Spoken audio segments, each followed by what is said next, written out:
Ассаламу алейкум, урахматтуу туугандар. Сиздерди каналда көргөнгө абдан кубанычтамын.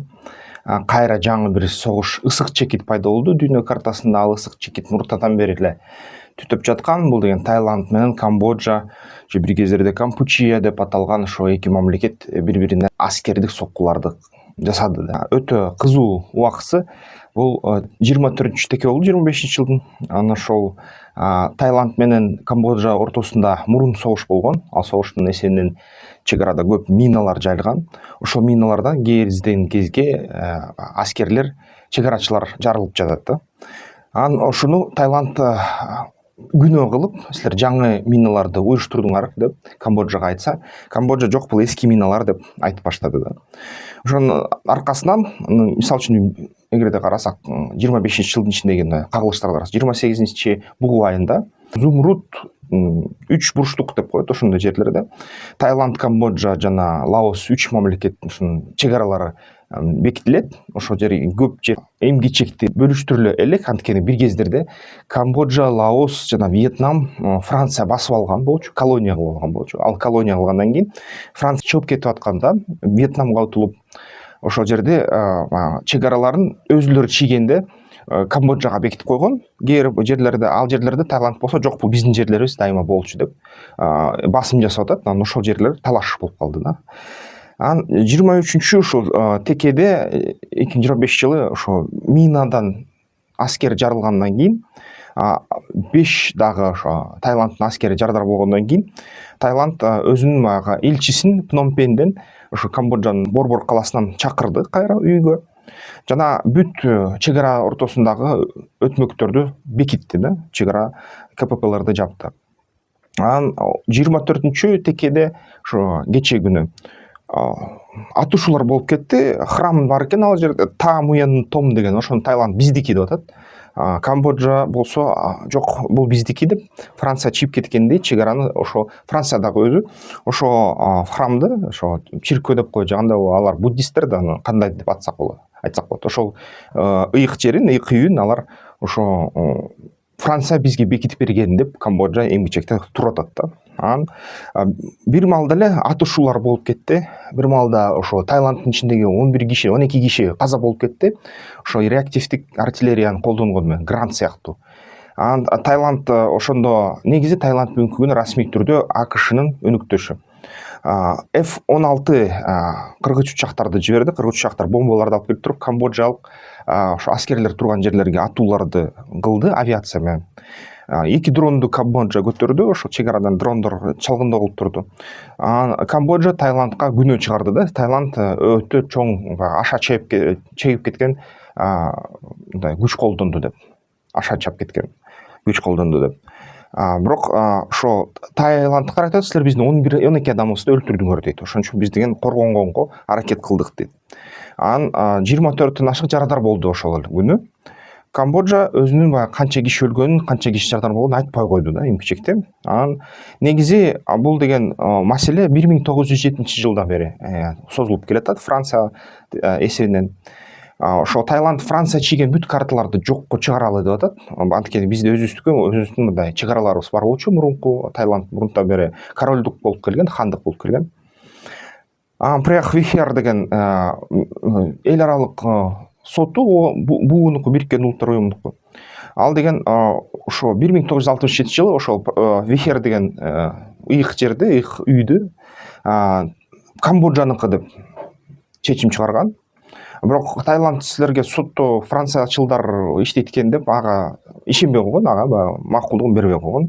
Анан ошондо 2008-жылы, 2011-жылы Камбоджа менен Таиланд согушушкан болчу ошол эсебинен. Анан эки мамлекет дагы мындай кичине болсо дагы тилдери ар башка, бирок маданият жана диний ишенимдери кичине ар башка да. Экөө тең буддизм, бирок негизи алар талаша берет да. Мисалы үчүн Украина менен Орусия борчту талашабы. Булар болсо, мисалы үчүн муайтайды, Таиланддын боксун, кикбоксингди Кун Кхмер менен Камбоджа айтса, жок, бул биздики Кун Кхмер деп аталат деп айтат да. Тиги Таиландтар айтат, жок, бул муайтай деп атап талашат да. Кимдин, кайсы улуттун ошо боксу экенин ушинтип талашып жүрүшөт.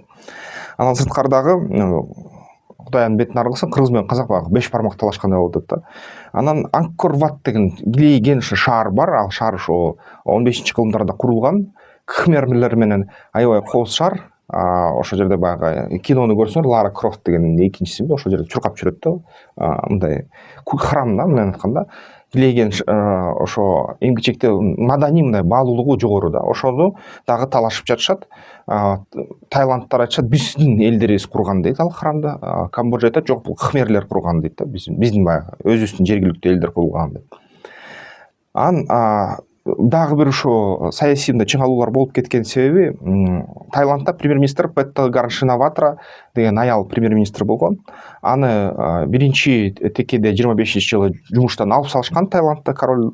Анткени конституциялык соттун чечиминен алып салышкан. Анткени ал Камбоджанын мурунку ошо премьер-министр Хун Сен менен ошо телефондук сүйлөшкөндөрү коомчулукка агып кеткен. Массалык маалымат каражаттарга. Ал жерден ошо сүйлөшкөндө алар тиле баягы жакшы достордой сүйлөшүп, ошо премьер-министр Шинаватра айтканда, биздин тай армиябыз өтө аша чаап кетип атат, аябай туура эмес иштерди кылып атат деп өзүнүн өлкөсүнүн армиясын өзү критикалаган да, ошо башка өлкөнүн премьер-министри менен сүйлөшкөндө. Анан ошо нерсеге мындай тергөө жүргүзүп, Таиланд өкмөтү таап атышат. Хун Сен жана Шинаватра үй бүлөсү, Петтагар Таксин Шинаватра экөө тең Хун Сен дос экен да, үй бүлөлүк достор экен да. Анан албетте Таиландда бул улутчул кыймылдарын аябай жиңге келтирди. Эми ошо нерсени өзгөртөбүз дейт. Ошо Камбоджада өтө көп криминалдык группировкалар бар. Алар бүт контрабанд аткезчиликти Таиланддын чек арасы аркылуу кылат. Анан ошону токтотобуз деп Камбоджа азыр ошо так ушул маалда Таиланддан келип аткан жашылча жемиштердин импортун токтотту толгу менен. Жана Бишкекке улуттар уюмунун атына кайрылуу жазды. Кайрылуу боюнча Таиландды агрессор деп тааныгыла дейт. Жана эл аралык баягы сотко, буунун сотуна кайрылабыз, ошого баягы Таиландга сотко беребиз дешти да. Кытай өзү айтты, койгула, токтоткула, бул нерсени качкыла ушундайдан, анткени биздин баягы жерлерде тынчтык болуш керек деп, анткени Таиланд менен Камбоджа Кытайга аябай жакын жайгашат. Анан албетте серепчилер айтып атат, аябай чыңалуулар көбөйүп кеткен, булардын баягы жини кашайып, кайнап кеткен. Булар деген ошо согушту катуулантышы ыктымал дейт жакын арада. Ошон үчүн азыр убакта ошо чек ара ортосундагы дагы эле атышуулар байкалып жатат. Кишилер бирөө эле өлгөн окшойт, азырынча жакшы тахмин элек. Бирок мындан ары дагы согуш уланып кетүүсү ыктымал да. Бирок азыркы мен ошо видео берип аткан убакта кичине тынчып калды деп атышат да. Тынчып атат. Бирок дагы көрөлү кандай жабыктар болор экен. Ошондой элдер көп, 200дөн ашык мамлекет бар. 200 мамлекеттин арасында бир 10-20 миңден ашык ушундай эч ар кандай кыймылдар, саясий кыймылдар бар дүйнө жүзүндө. Ар бирөөсүнүн өзүнүн таракандары бар да башында. Ушундай тынчтыкта жашабай согушка өтүп кеткен маалдар болуп кетип атат. Ошо эмне деп ойлойсуздар? Таиландка мен өзүм барып келгем. Бул деге эгерде жер жүзүндө бейишти издешсеңер, негизи ошол Таиланд, ошо түштүк чыгыш Азия өлкөлөр бул жөн эле дүйнөдөгү бейиш деп айтса болот да. Ошол жерде аябай сонун нерселер 6 жолу жылына түшүм жыйналат. Ойго келбеген бүт баягы жашылча жемиштер өсөт, мөмөлөр. Эли аябай жакшы ден соолугу бекем, чын, бирок билим жетишпейт, бирок акырындап билим да келатат ал жерге. Мындай тарап атат да. Иши кылса бейиш ошол да, бейиште да ушундай согуштар болуп кетип атат. Бизнестан керек барына, таштардан мурун карап ал. Жол картасын жарып жолуңдай, ишкердикте сенин куралың ал.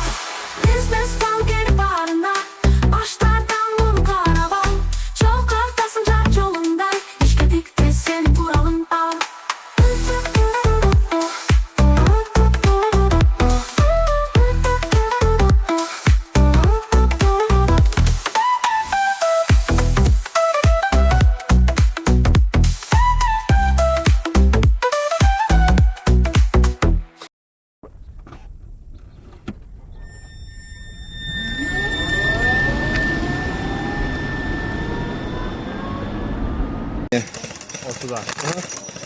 О, от души.